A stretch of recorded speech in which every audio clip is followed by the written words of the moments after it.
Hi students, இப்போ நம்ம பார்க்கக்கூடிய ஒரு சிம்பிள் கணக்கு ரொம்ப முக்கியமான ஒண்ணு. எடுத்துக்காட்டு 2.20 ரொம்ப முக்கியம்.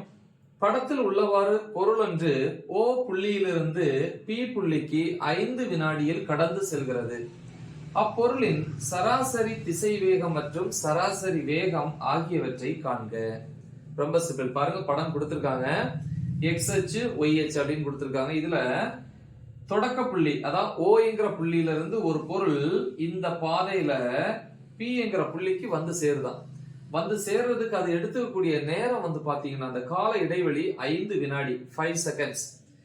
சோ அப்படின்னா அந்த பொருளினுடைய சராசரி திசை வேகம், ஆவரேஜ் வெலாசிட்டி இங்கிலீஷ்ல சொல்லுவாங்க, இது ஒரு வெக்டார் அளவு, மற்றும் அந்த சராசரி திசை வேகத்தினுடைய ஸ்கேலார் அளவு, அதாவது சராசரி வேகம், வேகம் என்கிறது ஸ்கேலார், திசை வேகங்கிறது வெக்டார். சோ இது ரெண்டையுமே கண்டுபிடிக்க சொல்றாங்க. அப்ப நம்ம படிச்சிருப்போம், எக்ஸ்பிளைன் பண்ணியிருக்கேன். சராசரி திசை வேகம், திசை வேகத்துக்கு இங்கிலீஷ்ல வெலாசிட்டி, அதனால v என்கிற லெட்டர் யூஸ் பண்ணுவோம்.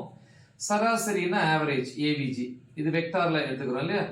இதுக்கு வரையறை படிச்சிருப்பீங்க இல்லையா. எதுக்கு இடையில விகிதம் படிச்சிருக்கீங்க. இடப்பெயர்ச்சி வெக்டாருக்கும் டெல்டா ஆர் வெக்டார்னு சொல்லுவோம் இல்லையா. இடப்பெயர்ச்சி வெக்டாருக்கும் தென் நெக்ஸ்ட் ஒரு பொருள் O என்கிற புள்ளியில இருந்து P என்கிற புள்ளிக்கு போறதுக்கு இடையில இருக்கக்கூடிய கால இடைவெளி டெல்டா டி, இந்த ரெண்டுக்கு இடையுள்ள விகிதம். சோ அதுதான் வந்து ஆவரேஜ் வெலாசிட்டி, தமிழ்ல வந்து சராசரி திசை வேகம்னு சொல்லுவோம். கரெக்டா. Change in R vector. அப்ப தொடக்கத்துல வந்து O என்கிற புள்ளியில இருக்கு.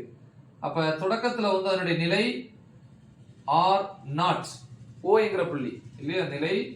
நிலையை வந்து விளக்குறதுக்காக பயன்படுத்தக்கூடிய லெட்டருக்கு பேரு தான் ஆர். என்ன, நிலை வெக்டார்னு சொல்லுவோம். ஒரு பொருளினுடைய நிலையை விளக்குறதுக்காக பயன்படுத்தக்கூடிய வெக்டாருக்கு பேர் நிலை வெக்டார், ஆர் வெக்டார். O என்கிற புள்ளி, O என்கிற புள்ளியில் இடப்பெயர்ச்சி என்ன, 0. அப்பதானே தொடங்க போகுது, அப்ப அங்க 0. P என்கிற புள்ளியில வரும்போது இடப்பெயர்ச்சி RP போட்டுக்கலாமா. எவ்வளவுப்பா, இங்க இருந்து இங்க வரும்போது இடப்பெயர்ச்சி 10 சென்டிமீட்டர். கரெக்ட் தானே, 10 சென்டிமீட்டர். இது x அச்சுல இருக்கனால I கேப் போட்டுக்கோங்க. x அச்சுல அளவு வெக்டார், I கேப் சென்டிமீட்டர் இப்படின்னு எழுதலாம். சரியா. ஓகே, இப்ப முதல்ல வந்து தகவல் எழுதிப்போம். தகவல்ல வந்து என்னென்ன கொடுத்துக்கணும் அப்படின்னு பார்ப்போம். ஃபர்ஸ்ட் O என்கிற புள்ளியில அதனுடைய நிலை RO vector equal to 0. P என்கிற புள்ளியில வரும்போது RP vector equal to 10 centimetre இடப்பெயர்ச்சி. x அச்சில் இருக்கிறதுனால I கேப் சென்டிமீட்டர் அப்படின்னு போட்டுப்போம். சரியா. தொடக்கத்துல வந்து ஓய்வுல இருக்கனால தான் நம்ம எந்த அளவு வெக்டாரும் போடுறது இல்லை. ஓகே. அப்புறம் வந்து நம்ம கால இடைவெளி கொடுத்திருக்காங்க. Delta D is equal to 5 seconds, 5 வினாடிகள். செகண்ட்ஸ் போட்டுக்கலாமா. எஸ். என்னென்ன கேக்குறாங்க. ஒன்னு சராசரி திசை வேகம், ஃபர்ஸ்ட் ஒன் v ஆவரேஜ் அப்படின்னு எழுதலாம். Equal to question mark vector போட்டுக்கணும். இனி இதனுடைய ஸ்கேலார், அதுக்கு பேர் என்னது, சராசரி வேகம். வேகத்துக்கு அதே லெட்டர் தான், v ஆவரேஜ் போட்டுக்கணும். ஆனா வெக்டார் போடக்கூடாது, ஏன்னா இதனுடைய ஸ்கேலார் அளவு கொஸ்டின் மார்க். ஓகே, சராசரி வேகம். சோ இப்போ நம்ம வந்து தீர்வுக்கு போயிடுவோம். தீர்வுல ஃபர்ஸ்ட் சராசரி திசை வேகம், சராசரி திசை வேகம் இந்த இருக்குல்ல formula, v average equal to del r vector by del t. del r vector என்ன அர்த்தம், டெல்னாலே சேஞ்ச், மாறப்படக்கூடியது. இங்க இருந்து இங்க மாறுது, இதான் மொத்த இடப்பெயர்ச்சி. அப்ப இதான் கடைசி, இது தொடக்கம். அப்ப இறுதி இடப்பெயர்ச்சி மைனஸ் தொடக்க இடப்பெயர்ச்சி அப்படி தான போடுவீங்க. அப்ப இறுதி என்னது, rp vector minus r0 vector. பொதுவா எழுதும்போது இப்படி எழுதுவாங்க ஃபார்முலா, முதல் r1 முடிவு R2. அதனால ஃபார்முலா எப்படி, R2 வெக்டார் மைனஸ் R1 வெக்டார்னு படிச்சிருக்கோம். இங்க R2ங்கிறது இரண்டாவது புள்ளி P, அதான் RP வெக்டார், மைனஸ் முதல் புள்ளிங்கிறது O, அதான் RO வெக்டார், by delta T. Delta T கொடுத்திருக்கிறோம் எவ்வளவு, 5 செகண்ட்ஸ். அடுத்த step is equal to RP எவ்வளவு, 10 மைனஸ் R0 எவ்வளவு, 0. இங்க I கேப் போட்டுப்போம், சென்டிமீட்டர் பை 5 செகண்ட். கரெக்டா. நெக்ஸ்ட் ஸ்டெப், இதுல இருந்து ஆவரேஜ் வெலாசிட்டி, அதாவது சராசரி திசை வேகம் ஈக்குவல் டு 10 மைனஸ் 0 10 தான், 10/5. 10/5 எவ்வளவு 2 இல்லையா? அப்ப ஆன்சர் வந்து 10 - 0 10. 10 5 ஆல வகுத்தீங்கன்னா 2 கிடைக்கும்.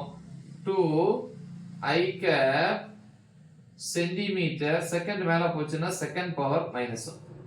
இது ரெண்டாவது என்ன கண்டுபிடிக்கணும் அப்படின்னா சராசரி வேகம். என்ன வரையறை படிச்சிருக்கீங்க? சராசரி வேகத்துக்கு வந்து சிம்பிளா வந்து VAVG னே போட்டுக்கலாம். ஆனா வெக்டார் குறியீடு போடக்கூடாது. ஏன்னா இதனுடைய ஸ்கேலார் அளவு தான் இது. கரெக்டா?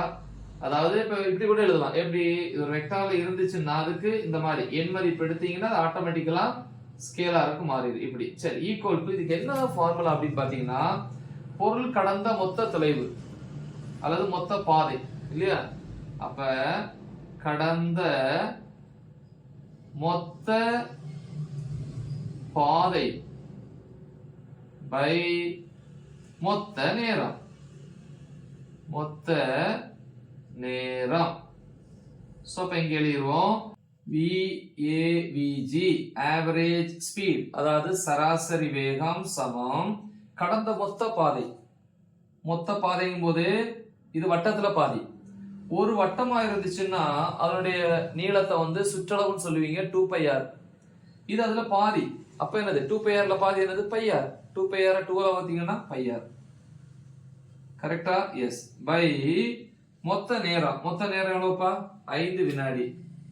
5 is equal to பையனுடைய மதிப்பு என்ன? 22/7 அல்லது 3.14 அப்படின்னு சொல்லலாம். இன்டு ஆர்ங்கிறது ஆரம். ஒரு வட்டப்பாதையா இருந்துச்சுன்னா இது விட்டம் அதுல இல்லையா? ஒரு வட்டமா இருந்துச்சுன்னா இதை விட்டம்னு சொல்லுவீங்க. விட்டத்துல பாதி தான் ஆரம். விட்டம் 10 சென்டிமீட்டர்னா அதுல பாதி எவ்வளவு? 5 சென்டிமீட்டர். அப்ப 5 சென்டிமீட்டர் பை 5 காலம். காலத்தினுடைய அலகு என்னது? செகண்ட் வினாடி. இப்ப இந்த 5 கேன்சல் ஆயிரும். அப்ப சராசரி வேகம் அப்ராக்சிமேட்டா 3.14 சென்டிமீட்டர் செகண்ட் பவர் மைனஸ் 1. இவ்வளவுதான். கரெக்டா? சோ சிம்பிளா முடிச்சிட்டேன். சோ முக்கியமான ஒரு கணக்கு, நல்ல தெளிவா பிராக்டிஸ் பண்ணுங்க. மறக்காம இது உங்க ஃப்ரெண்ட்ஸுக்கு ஷேர் பண்ணுங்க. All the best. தேங்க்யூ.